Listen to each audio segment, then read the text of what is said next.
a ver, el feminismo tal cual lo empezamos a entender y esta evolución femenina dentro de las posibilidades de trabajo, de tiempo, de salario, de vida, de individualización, tiene menos de 100 años, vea. Sí, sí, sí, pero además hay algo que tenemos, yo creo que discernir claramente. Las mujeres hemos trabajado siempre fuera de casa. Las únicas mujeres que no trabajaban fuera de casa eran aquellas que estaban acomodadas socialmente. Y esto es muy importante porque en talentos ocultos son mujeres que necesitan trabajar y son las computadoras humanas. Y en este caso son las afroamericanas. Se hace mucho foco en ellas, porque eran las que tenían también un tipo de trabajo, pues como que más influenciado a que dieran más, porque además el equipo que había en aquel entonces eran verdaderas matemáticas y tenían una cabeza impresionante y en las películas se expone maravillosamente. Entonces esto es importante que se vea porque parece que ahora estamos con esa pelea de quedar en casa o salir fuera a trabajar. La mujer siempre ha colaborado económicamente en el hogar. ¿Cuál es la lucha? Que no percibía el mismo salario que un hombre. Y lo dices perfecto, porque sí es cierto, históricamente las mujeres han trabajado en el campo, en todos lados, o sea, de toda la vida, de alguna u otra Siempre, manera, hemos buscado la manera de acomodar la casa, los hijos, el efectivamente, marido y el trabajo mal pagado. claro. Además, todo es mal pagado. Todo se inició porque percibíamos menos salario y estábamos siendo, en comparación con los hombres, explotadas laboralmente. Todo vino por eso, por poder elegir entre si salgo fuera de casa, que sean con los mismos derechos con los que los hombres salen de casa a trabajar fuera y tienen unos derechos que nosotras no tenemos. Entonces, los privilegios de los hombres se veían en eso, en que haciendo las mujeres los mismos trabajos o incluso trabajos que se les requería por ser manitas pequeñas, mujeres más menudas, todo aquello que incluso a los niños en épocas de guerra, también los niños y niñas trabajaban en las fábricas y hacían aquellas manualidades chiquititas por ser muy pequeños, ¿no? Entonces, ¿qué pasaba? Que no podía llegar a la explotación y eran mucho más explotadas las mujeres que los hombres en ese sentido. Entonces, esa es la realmente lucha que ha tenido desde el principio el feminismo, que la mujer si decidía, que podía decidir en las mismas condiciones que tenían los hombres. Por el mismo trabajo no podía ser menor precio. Sí, claro. O sea, sobre todo bueno, hay estudios que aseguran, ¿no? Hay Ujú, hasta documentales que aseguran que justamente en las guerras fue la única vez en las que las mujeres fueron pagadas igualito que los hombres, claro, porque se quedaron las fábricas de armas diciendo, no, o sea, claro, esto lo tengo que hacer, ¿no? Y fue a partir de ahí que dijeron, efectivamente. oye, va a ver si sí puedo pagar, o sea, si sí puede estar pagada, regrésame el salario. Y fue un shock de terminando Exacto. las guerras, ver las publicidades diciendo, asegurando, ¿no? O pidiendo que las mujeres se regresaran a la cocina. O sea, de verdad fue Claro. terrible. Y entonces, justamente después de esto, de haber salido como mujeres, si quieres, al exterior de nuestras casas para poder trabajar y poder entender este concepto de que, a ver, históricamente, señoras y señores, las mujeres siempre hemos trabajado, siempre Siempre, hemos hecho esto. efectivamente, Desde sí. años muchísimo antes que el siglo pasado, o sea, toda la vida las mujeres han estado en el campo, todas las mujeres, o sea, las mujeres de verdad han hecho trabajos constantes fuera de casa.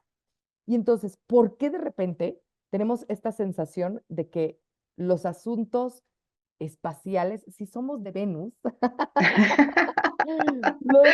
y siempre estamos en la luna, por decirlo de alguna manera, ¿por qué los asuntos espaciales parecen ser muy lejanos en, en nuestra cabeza como mujeres? Bueno, pues evidente, lo primero por la geografía, ¿no? Y tenemos tantas cosas que nos echamos raíces aquí en la Tierra que luego como diciendo, tengo tantos problemas como para implicarme ya mirando las estrellas, ¿no? Pero claro, es que el hábitat del futuro, aunque sea en este momento un hábitat muy hostil, también es un hábitat con el que es un ambiente en el que las mujeres estaremos y tendremos que estar, ¿no? Como están yendo ahora las misiones, se está programando todo para que haya un futuro también en el espacio exterior, porque se consiguen también otros recursos, otros tipos de minerías, que hay que tenerlo muy en cuenta. Ya sabemos qué minerales hay en la Luna y son también muy atractivos, es decir, porque puede encontrar otro, claro. Bueno, y porque ahora también lo estamos viendo hace muy poquito, estamos viendo que hay turismo espacial. Entonces, todas aquellas industrias que consiguen ser negocio y hacer negocio, y además, ojo, que es un negocio que puede liderar muchos desarrollos muy positivos también para cuestiones aquí de la Tierra, ¿no? Es decir, la óptica, por ejemplo, siempre se ha beneficiado de todas aquellas investigaciones porque queríamos ver más allá del espacio y la óptica espacial ha sido un impulso pues para las lentes aquí, ¿no? Las lentillas que podemos usar muchas personas. Entonces, quiero decir que al final es una retroalimentación, pero obviamente a las mujeres también nos gustaría estar ahí, ¿no? Entonces, bueno, pues de eso se trata, de aunar todo ese tipo de investigaciones y de pensar que aunque está lejos, en realidad no es tanto. Si el tiempo, las décadas pasan al final volando, si algo que tiende a hacerse mayor, es que te das cuenta que los años vuelan. Entonces, cuando pensamos, no, todavía está lejos, ya verás, y dentro de 10 años, de verdad, ya habrá alguien que haya pisado la luna. Porque ahora sí que vamos a ir a la luna, pero bueno, ¿cómo vamos? Bueno, pues con la cápsula o no, y damos vueltas alrededor de la luna y a eso llamamos ir a la luna. Pero en realidad no hemos vuelto a pisar la luna de manera oficial, porque en esto hay teorías conspiranoicas también. Entonces, claro, es una cuestión de implicarlo, porque si no nos implicamos nosotras, ¿qué va a suceder? Que una vez más crean ellos el universo. Ese universo lo van a crear ellos otra vez. Y cuando queramos nosotras incorporarnos, nos van a volver a decir, no, no, usted como mujer, porque nosotros ya como hombres. Y no se trata de eso, se trata de que nos permitan, y tenemos que decirlo así, ¿eh? Pero es una cuestión de que nos permitan la implicación que queremos tener. Y entonces, justamente, ¿qué es lo que impide esta implicación? Porque hay muy pocas mujeres en la industria aeroespacial. Entonces, ¿cuáles son estos impedimentos? Mira, hay unas teorías muy bonitas que a mí me gusta decirlas porque son muy teóricas. Primero, que es multicultural y es maravilloso, ¿no? Y parece que no hay discriminación porque los equipos son mixtos y con gente de diferentes nacionalidades. Pero lo cierto es que eso también puede ser un choque cultural. Y hay que reconocerlo, ¿no?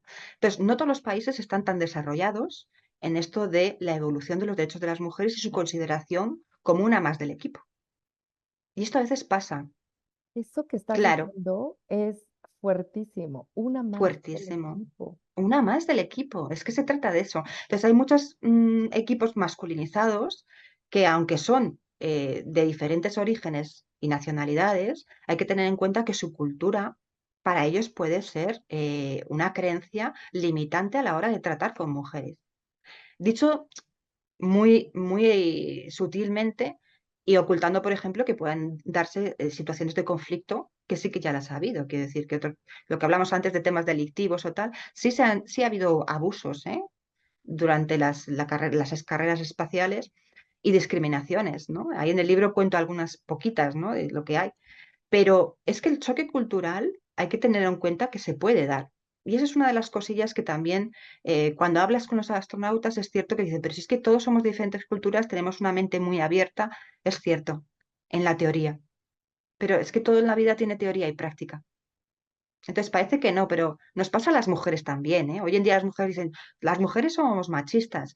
Bueno, yo eso lo definiría mejor, pero es cierto que si a ti te enseñan en esa discriminación por sexos, lo crees, lo perpetúas y lo practicas, todas las esferas de tu vida van a estar tocadas, incluso también la profesión, ¿no? Y en esto es un territorio muy masculinizado, eso no lo podemos olvidar. Oye, y entonces, ¿cuáles son esas teorías conspirativas también en las que, pues sí, las mujeres, pues sí obviamente tenemos toda la capacidad y todo, o sea, ya la capacidad cerebral y la fortaleza de enfoque y todo ya no es cuestionable, o sea, en este siglo ya no es cuestionable, ¿no? Ujú. Pero justamente, fíjate que acabo de sacar una serie en mi podcast que se llama La serie de madres que odian, ¿no? Que Ah, justamente habla de las madres narcisistas y todo esto. Y creo que sí. todo esto puede ir junto con pegado, ¿no? Y te lo pongo así, porque si bien yo creo que, como dices, ¿no? O sea, al final del día, bueno, pues eres criminóloga y todo, y aunque estemos hablando de las mujeres en el espacio y todo, creo que son justamente temas que se tienen que tocar también, porque justamente estas descripciones de mujeres eh, tan menuditas, ¿no?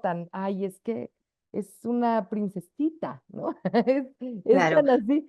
que puede llegar a molestar a gente y hay mujeres muy femeninas que dicen, no, yo sí soy una princesita por fuera, pero en mi cerebro, en mis emociones, soy sumamente fuerte, ¿no? Y entonces es justamente esta parte, esta dualidad en donde tenemos nosotras que a poder abrir eh, explicar a viva voz que somos, que tenemos derechos y evitar estos conflictos delictivos, porque sí, efectivamente Mm, físicamente sí. somos más vulnerables que un hombre para hacer.